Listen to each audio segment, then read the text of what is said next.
This episode of the Profit Express is brought to you by Corbett Public Relations, promoting and protecting businesses and brands for over 30 years.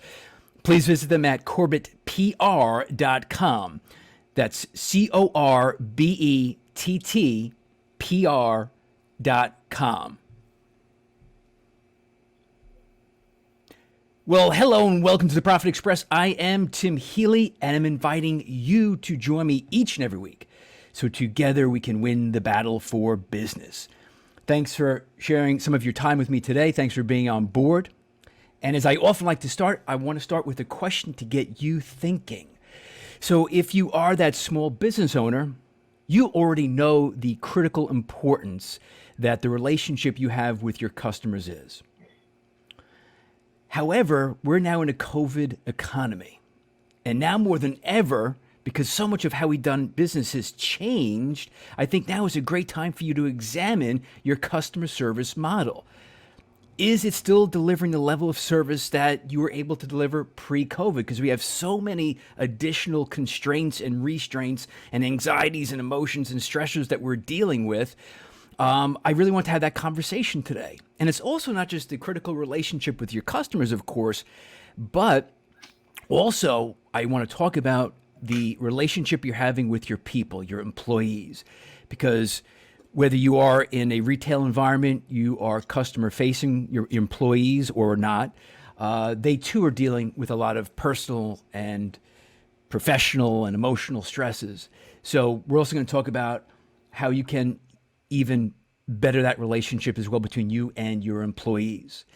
Now, to do that, I've been fortunate to have on one of my personal favorites on the topic of customer service, because customer service not just is a business topic that I love, it's also a personal pet peeve. And I'm having on today, again, as I said, one of my favorites. She's Randi Busse. She's the founder and president of Workforce Development Group, and she's also the author of this really fun book, Turning Rants Into Raves, Turn Your Customers On Before They Turn On You. So it's a pleasure to have back on the show Randi Busse. How are you today? I am wonderful, Tim. It's always a pleasure to chat with you about a topic that we're both rather passionate about. I know I don't match your passion on the topic, but as a business owner, as an outside observer, it's something I'm very, very passionate about, and I've got some real life examples we'll get into in a little bit, as I'm sure you do. But yeah, thanks for sharing some time today. Yeah, well, you're also a customer, just like everybody else that's listening to your show. Right. And so, as a customer, which is really personal, we have our things that we like and our things that we don't like. And, COVID has exacerbated a lot of those touch points, if you will. Hmm. So, whether you're just a customer or you're a business owner or anyone in between, this topic is really important. Well said. Well said. So getting it from the business owner and the customer perspective, of which we all are. I'd be interested to know, as a business owner yourself, obviously, how have the conversations with your clients changed since March of 2020? What are they, they're coming to you and they say, my goodness, I mean, this is, major hurdles, major obstacles. What are some of those really tough conversations that you've been having, or changes in conversations that you've been having with your clients? Well, interestingly, I'm not having as many conversations as I thought I would be. And Really? that's a little scary Hmm. because it is a new dawn and it is a new experience that you're going through. And I think that some of my clients have kind of buried their head in the sand and they're ignoring the fact that COVID is going on and things have changed. And I think some of them are hiding behind COVID as an excuse to not up their game as far as the customer experience is concerned. Even though we're almost a year into it. Yeah, even though. And that's concerning from a customer standpoint, right? Like, Sure. am I not important enough that you need to reimagine the experiences that you're providing to me now that things are not the same. They're not the same, and they may never be the same. It's funny you say that because I had a client who literally hired me about a month before the pandemic broke. And we had one session together, and the individual went dark. And again, this is a successful individual, been in the industry for 25 years.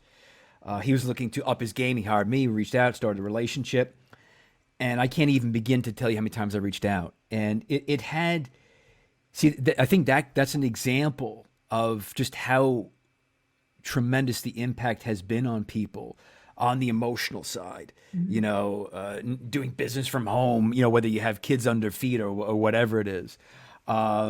See, I can relate to that, and it's still. You think here we are almost a year later. You think people would have adapted by now. Some have, but also quite a few, as you're saying, haven't. Right? Yeah, and those that haven't may not be around for very much longer if they don't get with the program and take a look and up their game. I mean, how many businesses in your neighborhood have closed as a Oh. result of COVID? One restaurant in particular that I'll give a shout out to is Park Avenue Grill in Mm-hmm. Amityville on Long Island in New York. Right. And they had to totally revamp their business in order to survive. And so it started with making family meals that people were able to pick up, because they weren't cooking, or they weren't going out to the restaurant as much, to them totally doing a renovation on the back of their restaurant and creating this amazing outdoor space that allows for social distancing, that has canopies overhead to protect from rain, to starting to deliver food. Like, they've had to morph into so many different iterations of their original walk-in restaurant in order to stay competitive and really stay alive. And kudos to them. I didn't mention anything about the food, Tim. The food is amazing, amazing. On top of that, right? Yeah. On top of that, and Erin, who's one of the owners with her husband, really cares about her customers in such a way that is evident in all of the new initiatives that she comes out with. Listen, I am very glad you brought that up. So, mention the restaurant again. Their name. Who are the owners? Park Avenue Grill. They're in Amityville on Park Okay. Avenue near the gazebo. Okay. One of the owners is Erin, and I'm forgetting her husband's name. It might be Steve, but I'm not Mm-hmm. sure. Local family, a staple in the community, and really just pivoting for their own survival. This is their livelihood. This Oh, restaurant. absolutely. See, I mean, in my business, you and I are both consultants on a different, subject matter, but I've been very fortunate to do my business on Zoom and phone. I just got lucky, in that sense, based on the impact of the pandemic. But I have often thought throughout this ordeal, a year into it, man, what if I did own a restaurant? And as you're just sharing the story of one of your favorites with Park Avenue Grill, right? It is. And what they had to go through. And I mean, listen, I made some adjustments. I know you made some adjustments, reaching out to our my clients, virtually and all of that. But it pales in comparison to what a local hardware store, a restaurant would have, particularly restaurants, because the whole dining thing here in New York, et cetera, different states. I know it's different all over the country. Um, but those are just amazing stories of pivoting, not once, not twice, but sometimes three times to stay afloat. Absolutely. And, not everybody is as fortunate or as smart or as flexible as they were to be able to kind of reinvent themselves and still be relevant in this time. Well, sure. I mean, because think about it. If a restaurant has to close, and I don't know the restaurant business, but just logically, if you have to shut down and you let your cook go, or your best wait staff, your manager, you might not be able to get them back. Number one, because they have to, they have families to feed, and then you shut down. You don't have inventory just to restart things again. Mhm. The fresh inventory, the staff. Oh gosh, Yeah. tremendous. I have a close friend who owns a coffee shop in Connecticut, and she's had to close on numerous occasions due to just a whole bunch of things, including employees being exposed, and then worrying about supplies. And she's got a younger workforce working for her, and they may not necessarily take as much pride in their job as Mm, somebody else who's more engaged and committed. And right. so there are a lot of challenges. There's something to be said for being your own boss and not having any employees, like us. There are advantages and disadvantages. Now, let me ask you. So, you start off the show, and again, today's guest, Randi Busse, one of my absolute favorites on the topic of customer service, author of a great book, Turning Rants Into Raves. Give us a cover of that book. Oh, okay. Only because you asked. Yeah, Okay, Turning Rants Into Raves. Love it. yeah, Thank you, Randy. yeah. As a customer, I know that I've personally I've been pretty cautious. Me, everybody's different. Different states are different. New York versus Florida, so on and so forth. And I try to be pretty cautious with the whole mask wearing thing and the social distancing. But I've known, as I've gone through this, like even for me going into stores, especially in the beginning, right? It was like an anxious experience. Mhm. You don't know what you're walking into, and it was so funny. There is a Brinkman, which is I know them. the hardware store, right? Sure. And just as it just broke, I walked in. We weren't wearing masks yet. I'm talking like week 1 or 2. And I'm walking in, I forget what I needed, and I'm turning a corner into an aisle, and another guy is walking into me at the same time, and we like walk right into another, and Oh, we couldn't back up fast enough. It was like the most awkward human exchange, but that's the craziness of it, right? And he darts one way, I dart the other. I say I'm sorry, what yeah. So here's a question: Are what you seeing and hearing from your clients and your personal experiences, are customers still on edge because of this? well, I know I am.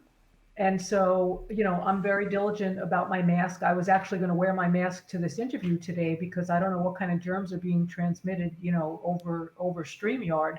But how many times do you go into a store and you're greeted by this? Right, right, right, I don't know what this is. right, This is not the proper way to wear a mask. And right. so, I'm constantly readjusting my mask as a customer when I'm going into places that I want to patronize. But when I encounter somebody who's, wearing it kind of hanging around their ear like this, I kind of don't want to be in your place of business and I want to go out. And the thing is, I have a lot of choices as to where I could go, Tim. I don't have to go to your particular store. And so Right. you have to be mindful as a business owner, not only how you're showing up in your workplace, but how your employees are showing up in the workplace. And, we almost deputize our employees and have them be the mask police, right? Because there's a big sign outside the door that says, please don't come in if you're not wearing a mask. And then Right. I see people walk in and they're not wearing a mask, and I don't see any employees going over to them and saying anything to them. And so if you can't control the environment, I don't know that I want to come into your environment because I'm COVID cautious. I'm COVID cautious. Well, see, that's just it. It's a hard thing for businesses. They try not to offend. They know that certain people are cautious. They know that other people are not so much. Now, let me ask you, you brought up an interesting scenario.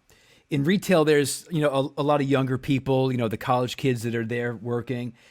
And, they've been asked by their employers to, well, hey, you got to make sure customers have the masks on. We got to do that. How can you help? I can imagine an 18, 19-year-old kid, I'll call him a kid, a young adult, being intimidated to go up to, somebody my age, okay, and making that request. Because we've seen these crazy freaking videos of Yeah. people going bananas, with this whole mask arguments, and then I just feel for these employees, these clerks, at these stores getting ripped apart. Mhm. Yeah. So now, so how does the manager help them through that? What do you do in a situation like that? Well, you need to educate the employee, right? And you need to Sure. set them up for success and give them the verbiage to use with the customer. And Hmm. so you can't just throw your employee out on the floor and assume that they're going to know what to do. And Right. so it's about having conversations with the employees during a weekly or daily huddle that you're having. Hmm. So we all know how important COVID is. I happen to live in Hilton Head, South Carolina, where the average population is probably 65 and above. And so there's a lot of older people here, and this is where they live. And we need to be respectful to them and their needs as a customer for safety and security. And if we can't give that to them, there's a lot of other places that they can get it from, not to mention online, and not even needing to go into a brick and mortar store anymore. And so I think that as leaders and managers, we need to have conversations with our employees about who our customers are, why this is so important to them, and help them realize that even though we may not share the same concerns, number one, it's a law and it's mandated, and number two, we have to make our customers feel comfortable. And so it's about role playing with your employees. So, Mike, what would you do if a customer walked in the store and said, and didn't have their mask on? Well, you know what? I don't know about you, Tim, but I've walked into plenty of stores forgetting my mask, Yeah. right? Like Sure. I'm mask conscious, but sometimes I'm on autopilot. I get out of the car, I run into the store, and I'm like, oh, and I go back to the car and I get my mask. And Right. so, I'm in a tourist area. Maybe the people are tourists. Maybe they don't know that there's a mask mandate here. And so it's about having a conversation. I'm not sure you're aware, but we do have a mask mandate here. And so we're requesting that all of our guests wear masks when they come into our business. Right. Um, would you like me to give you a mask? I have an extra mask for you. Hmm. And so some stores have the masks available because not everybody has a mask, or it ripped, or it got wet, or what have you. Right. So we've got to create the environment that we are promoting. And so it's about having that, hand sanitizer at the door. It's about having some masks.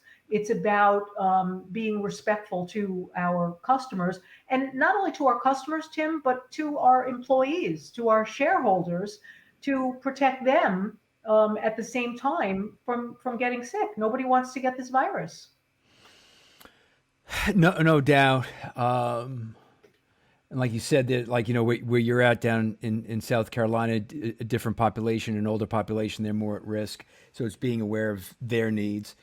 So we were talking about the employee. Now let's go back to the customer now. What have been or how has your message changed to your clients as far as, hey, you know what, in this COVID economy, here are some key things that you have to make sure are a part of your customer relationship model. Mm. Yeah, that's a good question. And I think it starts with listening. Starts with listening, right? Listening has always been important in whatever field you're in, whether it's sales, whether it's customer service, Hmm. whether it's brick and mortar or not. Listening to the customer, not only what they're saying, but what they're not saying. When it is face to face, reading their body language and really paying attention to that. And along with that is empathy, right? If there's one thing that everyone in the world is experiencing right now, it is this unknown, this scary, disease that has afflicted people we know and love, people in our family, coworkers, friends. And so we all have that common bond. Right. Now, we don't all have the common philosophy of I'm going to wear a mask, I'm not going to wear a mask. This is a hoax, this isn't a hoax. And Hmm. so we need to err on the side of caution and not assume that our customers are of the same mindset that we are, but for the greater good, this is the way we're conducting ourselves. And we're concerned about you as our customer. We're concerned about our employees because they're people, they're humans just like you are. And so, you've probably heard me talk about the difference between a B2B and a B2C, right? Sure. Business to business or business to consumer. And I say those models need to be tossed out. And we're in an H to H environment, and that's human to human. And so, as a business owner, as an employee, I'm a human being. And Hmm. you, as a customer, are also a human being. So, as human beings who have empathy and concern for, fellow mankind, we're in tough times. And so, this is not just me as a customer doing a transaction with you as a business owner or an employee. This is me as a person who's living through a scary time, unprecedented, not in my lifetime have I experienced it, and you also are in that same boat. So you have concerns. You have concerns about your family. You have concerns about the stability of your job, whether your paycheck is going to keep coming in. And so we can share that commonality of, wow, scary times that we're in, and almost be able to bond over something like that to kind of even the playing field. So again, if you're in business, you're a small business owner, manager, what have you, you know, you've no doubt heard of the relationships as you just mentioned, Randy, B2B, business to business sales relationships, and B2C, business to consumer. I haven't heard it yet, so I thank you for sharing it here on the Profit Express of H to H, human to human, because at the Well, end of the guy. no, go ahead. So because what you had just spoken about are some key elements of communication being, I like to call it the common denominator in sales and in service. And, attributes like listening, which everybody throws Wait, around listening. wait, It's what'd you say?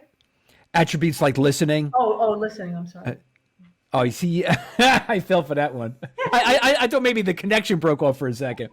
Wow, that was bad. Sorry. Okay, so it's listening, it's empathy, and it's I liked how you put that. It's just like, let's just blow up the old paradigms, if you will, the old relationships, and continuing to remind everybody, the business owner, the employees, that it's human to human. Yeah. Well, it's interesting because think about employees. They come into work in the morning, their name is Mike. They walk into work in the morning, whatever their business is, even if they're not leaving their home and they're, working remotely. 9 o'clock comes, they take their Mike hat off Hmm. and they put on their ABC company hat instead. And as business leaders, we want them to do that because I don't want them bringing their own head trash and family stuff and what have you to the job. However, when we ask them to take off their Mike hat, we're almost putting them in a position that doesn't allow them to tap into their humanness because I'm so focused on the job and the tasks and the forms and the process and the procedure that I often forget that there's another human being on the other end of the phone or the other end of the counter. And I don't allow my personality or my empathy to come through. And so I say to employees during my training, I say, "Oh, can everybody take a look at Mike? You notice anything about Mike? Look at the size of Mike's head. Mike's head is so big." And Mike is like, "What? What do you mean my head is big?" And everybody's like, "Wow, yeah, I didn't notice how big Mike's head was." And I said, "Mike, the fact that your head is that big means that when you come into work in the morning, you don't have to take off your mic hat. I want you to keep that hat on. And I also want you to put on your ABC company hat because if you're wearing both of those hats simultaneously, that Right. human to human connection that we're trying so hard for, combined with I'm thinking and acting like a business owner, right? I don't have to be the owner of the business to think and act like an owner, but that Right. combination allows me to have a connection with you, allows me to be empathetic, allows me to put myself in your shoes. And so your head is big enough to be wearing two hats. Don't take your personal hat off when you get to work. That's very interesting. Now, so because a lot of times what we would say, you'd want them, as you said earlier, you don't necessarily want people bringing in some of their mind trash or some personal problems and issues because it can impact their performance, obviously. Yes. So now I want to make sure I understand this because I think it's an important point. Again, you got the small business owner listening. So you're saying because we're now in the H to H world of human to human in customer relations, customer service, that it's more important now to embrace the employees and who they are as humans, their humanness. Their individuality, because Right. when you hire somebody to come on board your organization, maybe the resume is what sparked your interest in talking to them or interviewing them, but what's written on the resume is not your empathy, your listening skills, your communication skills. And Right. so you hired somebody for their personality, for their being. And yes, it's great if they have certain industry experience and things like that. But why would you want to kind of squash who they are as a person, whether it's they have a sense of humor, whether it's, they've been through certain situations themselves? Why would you want to tell them to leave it at the door and not bring their whole self to work? That's a great point. See, that's why I have you on. You're sharing these nuggets. It's like one after the next. Randy What Busse, what Workforce can Development Group. what can I say? I mean, listen, a part of it is selfish, Tim, because I want to have better experiences when I am a customer. And so if I go out and I, talk about this ad nauseum, uh, Right. people are going to think differently, which is going to translate into different behavior, which is going to translate into better experiences for their customers, of which I may be one.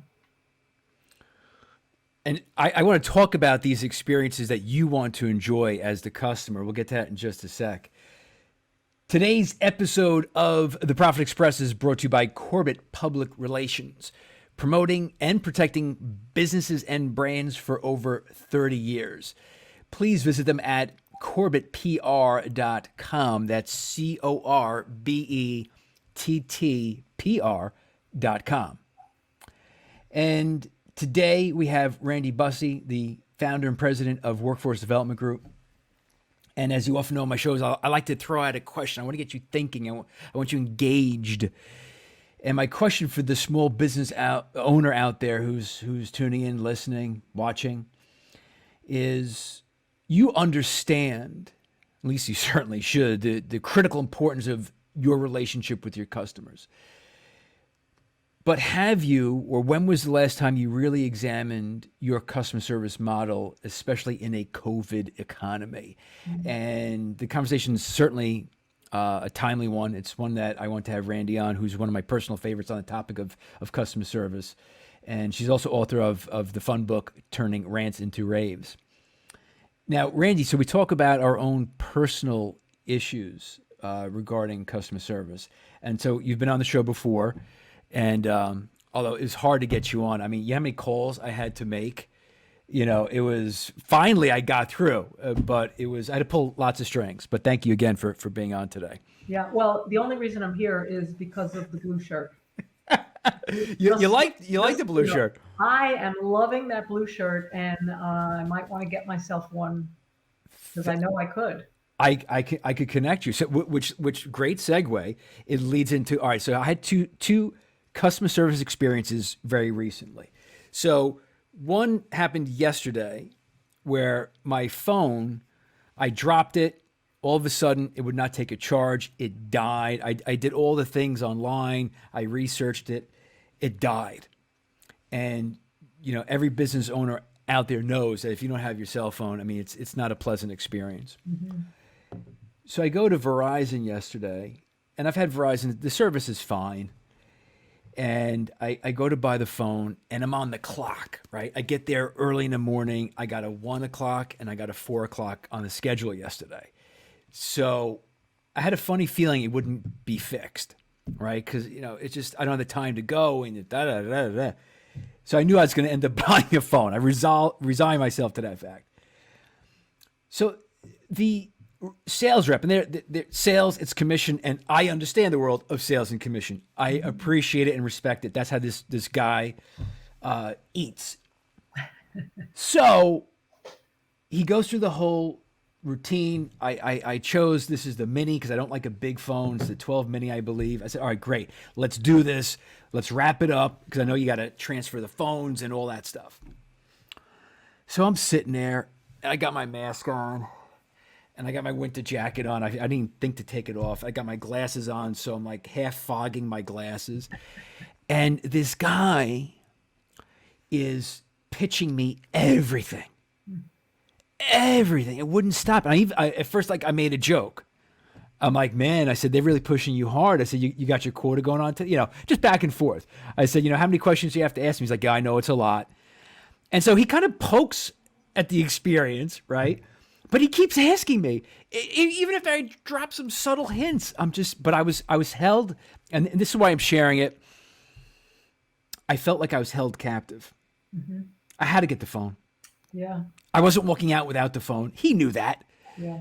I think he even pitched me a credit card at one point. Honestly, I even forget. It was something, and look at that. If you get a third accessories, right? And that goes back to your point, Randy, of listening. What? Yeah. Exactly. Right. He wasn't. He was not paying attention because he had a script, he had a quota, and he was going there whether you were coming along or not, or he's taking you kicking and screaming. Right. Right. Yeah. And so does that make a good salesperson? Did he meet his quota? Or did he turn off a customer because they were insensitive to your obviously let's get the show on the road kind of thing? Right. Yeah, I mean, and that's the tricky thing about the technologies in the phones. It's hard to just jump and go to different carriers. At least for me, I hate doing that. Sure. So I was held captive. I hated the feeling of it. I just you know what? I'm going to do it and that's it. But he didn't even back off a little bit. And I feel the guy was doing his job, but that's the problem. That's how they defined his job there. Yeah, well, because they're very big on quotas and metrics and objectives. And what they're not measuring is the customer experience and being able to read you to know Right. what it is that you wanted. And, you're a subtle guy. That's very funny. Thank you. Subtle like my shirt here today. I gave him several very plain cues and clues. He didn't. I'm sure he heard them. I think he was ignoring them because again, quota metrics. Verizon's a gigantic corporation. So that go ahead. But it's almost like Goldilocks and the Three Bears. Like you need to right size. That probably wasn't a good example, Goldilocks and the Three Bears. But like you got to find what's right for the customer Right. at that very moment. And so if he would have said, it seems like you're in a rush, and I can appreciate that. We're all running around. What I'd like to do is, let's schedule some time for you to come back in when you have some more time so that I can share this, that, and the other thing. Right. But the fact that he didn't acknowledge what you were kind of dropping, bombs about, it makes me feel like you're not important. Right. Which That's exactly it. And I was just frustrated. I called my wife on the way home. She unfortunately has to hear my rants, on customer service. So now another quick story. I think you got a great one to share. So my shirt, right? I got the. Thank you. So I'm getting my new podcast shirts because I'm on StreamYard. We got the video element, which is a fantastic new element of the Profit Express. I'm like, I gotta have some fun shirts, right? I gotta have some fun shirts, and so I got a bunch of these. I wore this one for you. I know you're a fan of blue, and So here's an amazing example of a small business owner. It's Christopher Allen Custom Clothiers. Mhm. Worked with him for years, custom shirts, suits. I'm not wearing suits like I used to, but I wanted something specific, a fun shirt for the podcast. And I can't tell you, so it's Teresa Cardesano. She's in business with her husband. And see, they're a great example of a small business that, listen, they got impacted like everybody else. When the virus just hit, did people need a custom suit right away? Probably not. I mean, they have great clothes. It's for some people it's a luxury. It's a great convenience, etc. And I just kind of followed how they do business. Again, I've known them for a number of years, and they throughout the pandemic, they just did a really good job of being human, of trying to help people, of sharing some fun content on fashion. And the level of service, because I am cautious about COVID. And so Teresa, they'll come to your house, they'll come to your office, all those things, right? And I've known her for years. And I said, Teresa, don't be offended by this. I said, can I meet you in a parking lot somewhere? It sounds a little sketchy, by the way. I said, because she had a shipment of shirts for me. I said, I'll meet you in a parking lot at the mall, so-and-so, blah, blah, blah. Right. Nope, didn't bat an eye. She was ready to go. But that to me is just like the polar opposites. And she's doing, and Christopher Allen Custom Clothiers is doing what you're saying. Well, would it surprise you to know that I consulted with Christopher many, many years ago Not at all. about this very topic? And So so I know, I did not know that, and I've known them for many. Okay, yeah, and so it's just interesting because he approached me at some point, I think after speaking with me, and like, hey, I need to get this customer service thing right.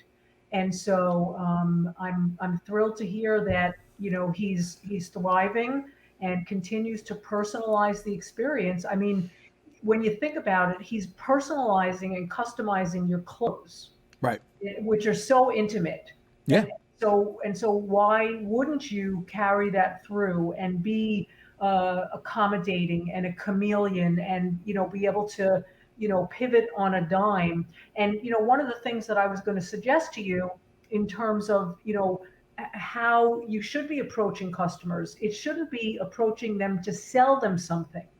And I mean, maybe at this point, a year in, the advice might be a little bit different. But in the beginning of the pandemic, you can't be pitching your wares. You need to be, hey, I'm checking in on you, and how are things going? And is there anything that I could do to help you with my connections that I have?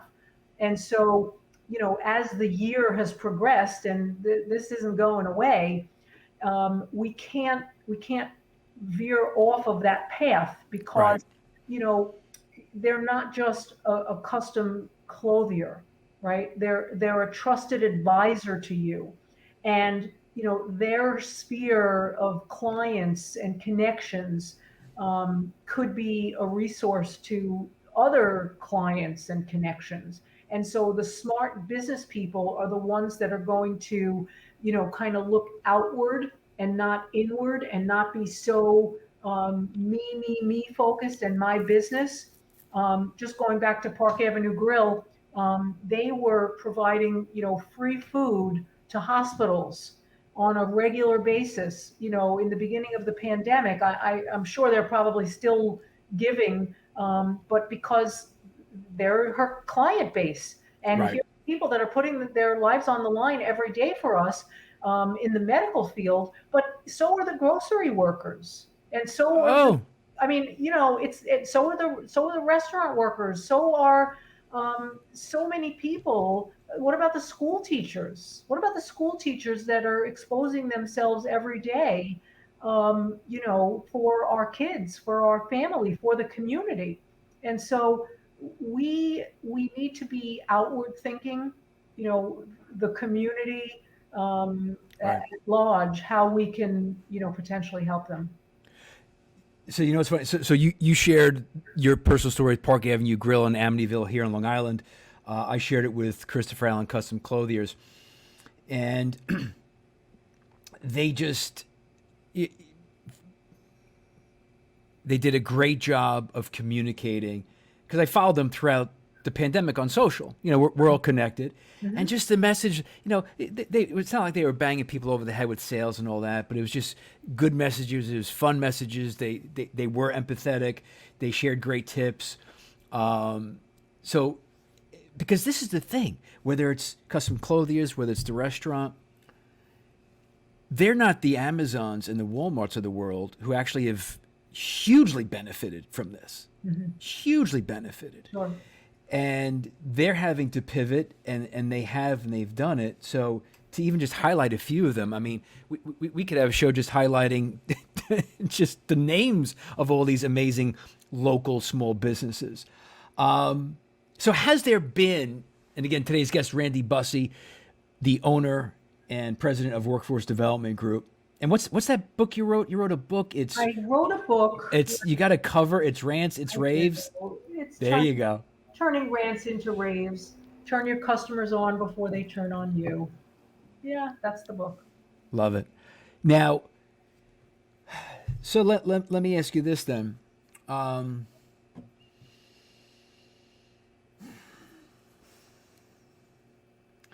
what has been an example of, I don't know if it's local or a big name people would know of a company that's not getting it, That's not getting it. that's not getting the customer service experience? Do you have you come across an article? Have you seen a post? Because I know you have a great eye and ear. Because I follow you on social, and you've shared some great stories of some like ouch, cringeworthy experiences. Anything recently you'd like to share?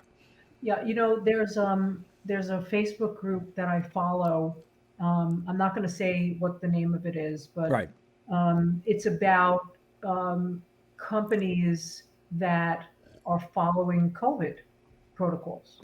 Okay. And I can't tell you how many stories are there about companies that are not following COVID and, don't wear that mask in here, kind of thing. And how companies have been trashed on social media because of their anti COVID precautions that they're willing to take. So, social media has been a game changer ever since its inception. It's taken a customer's voice, what used to be, I tell two friends who tell two friends. Now I have a megaphone, and I tell the world in just a couple of clicks on my keyboard about an experience that I had. And so I also think, Tim, that a lot of companies are hiding behind COVID in terms of, due to COVID, our wait times are longer than usual. And I say, well, what about before COVID when your wait times were longer than?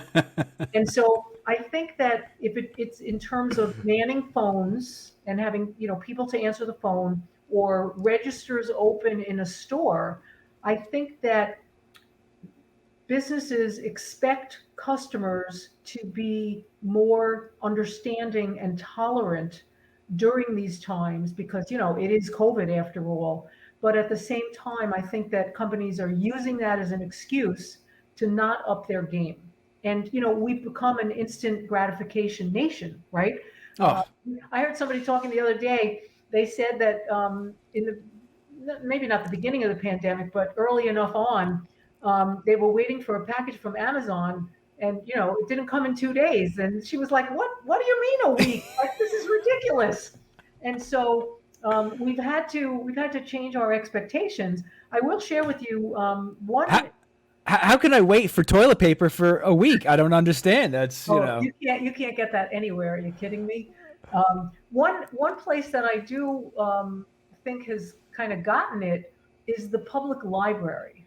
I'm a big library user, really and yes, very much so. I rarely buy books unless, of course, it's this way. Uh, turning rants but into. but when I want a book, I go to the library, and the Right. library has implemented um, contactless pickup and delivery of your books. Right. And so they have a special phone number that they created at the library. And you call them when you get outside and you say, "Hi, this is Randy Busse. Here's my library card number." And they come out to your car. They have you pop your trunk open and they put the books in your trunk and then they close the trunk and you get to leave.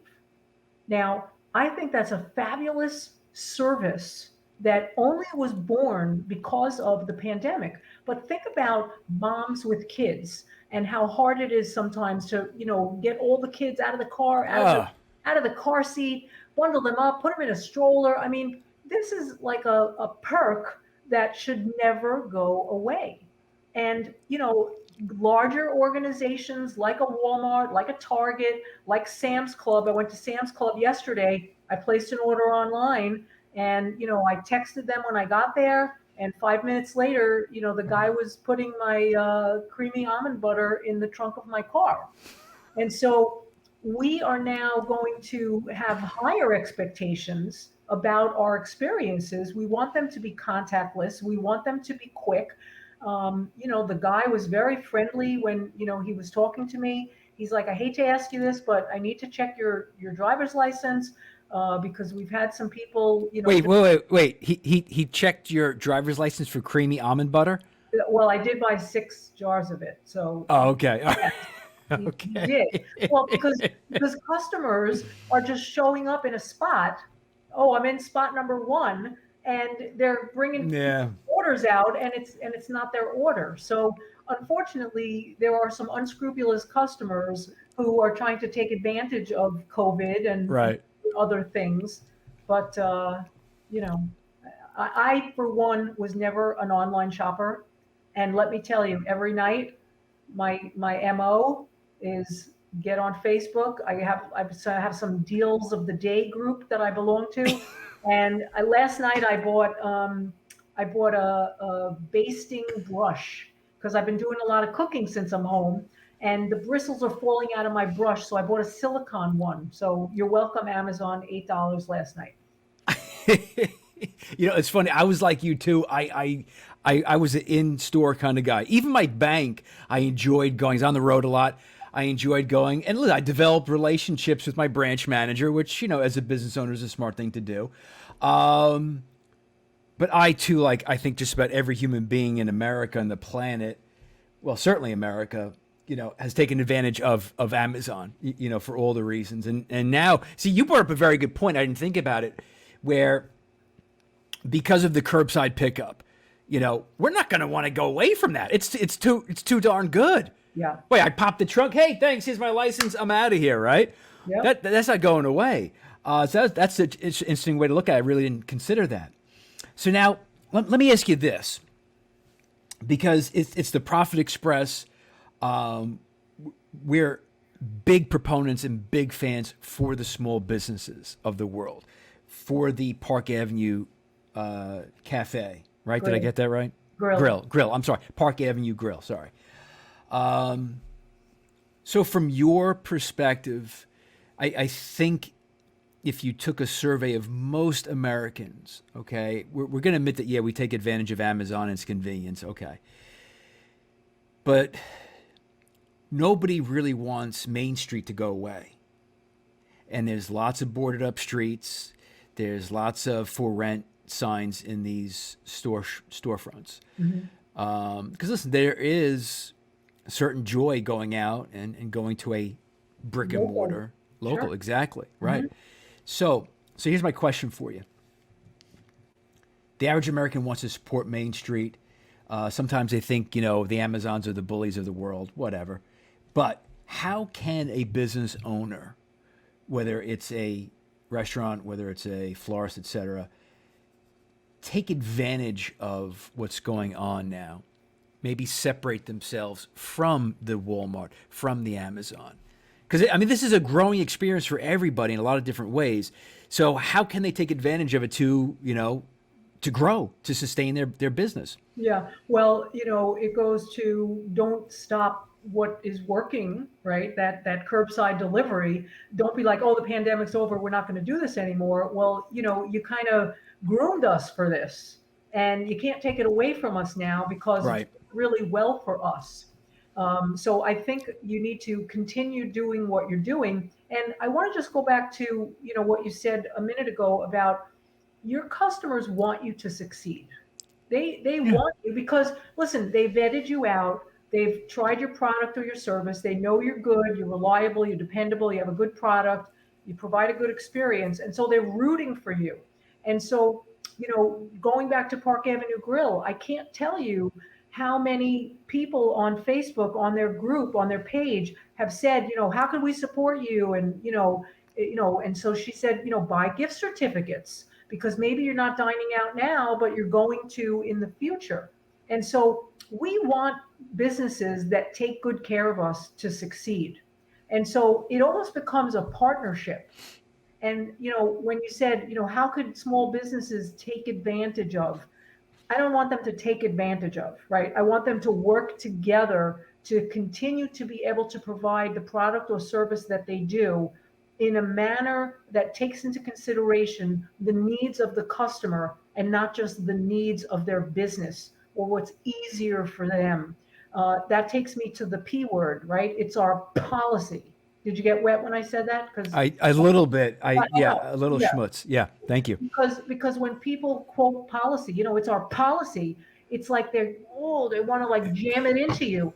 And so policies are designed to protect businesses, not customers. So I think business owners and employees need to be flexible, they need to be understanding, and they need to walk in their customers' shoes. If I was the customer, what would I want? What would make me feel good? And it's not always give it to me for free, right? I was moderating a room in Clubhouse earlier this morning, and somebody was talking about empowering your employees. Well, your employees are not going to give away the store. They're not going to give free products and services for life. And that's not what your customers want when there's a problem. What they want is to be validated, and they want empathy, and they want to feel like they were heard. Right. Don't give me the credit. Get it right in the first place, and then you can keep all the profits on the Profit Express. Look, it's like a mic drop with you. I mean, come on, there you go. No, but I love that. I could talk customer service with you for hours. So you said something that was very interesting. Again, as the business owner, we're focusing on the value of the relationship with the client, how important that is, how we have to cherish that. But then you also said our customers who are fans, who we have a relationship with, let's face it, they want us to succeed. They're fans of ours too. And I never really necessarily thought of it that way. But yeah, it's, don't get caught up in the policy. Just, get caught up in the humanness of it, learn from it. And, what we've done to improve ourselves, don't forget about that when we're all past this. Well, for sure. And the good news is that when you have loyal customers, they're willing to endure more than they might if it was a new relationship they had with a business, but don't take advantage of that either. Right. And, for you, where are you going to get shirts like the one you're wearing if not from, Christopher Christopher Allen? Allen. Yes. Right? You don't want to have to go look. They know your size. Oh, They know everything. They know where you live. I mean, they know your inseam on your pants, for God's sake. You know? it doesn't get any more personal than that. I mean, come on. As always, this has been a great conversation. My pleasure. It's the timing was great. It's great to have you back. People want to follow you, learn more about you. What's the best way for them to do that? Yeah, just come visit me in Hilton Head. No, I'm only kidding. Um, visit my website, workdevgroup.com. I'm on Twitter. I'm on Facebook, Randi Busse. Always happy to be a resource to any of the Profit Express fans. Awesome. And that's Busse, Busse. It is, yes. Excellent. Again, I thank you. Thanks for your time today, and thanks for dropping some killer customer service gems on the Profit Express. Well, thank you. My pleasure. Always great to chat with you, Tim. You got it. Thanks, Randy.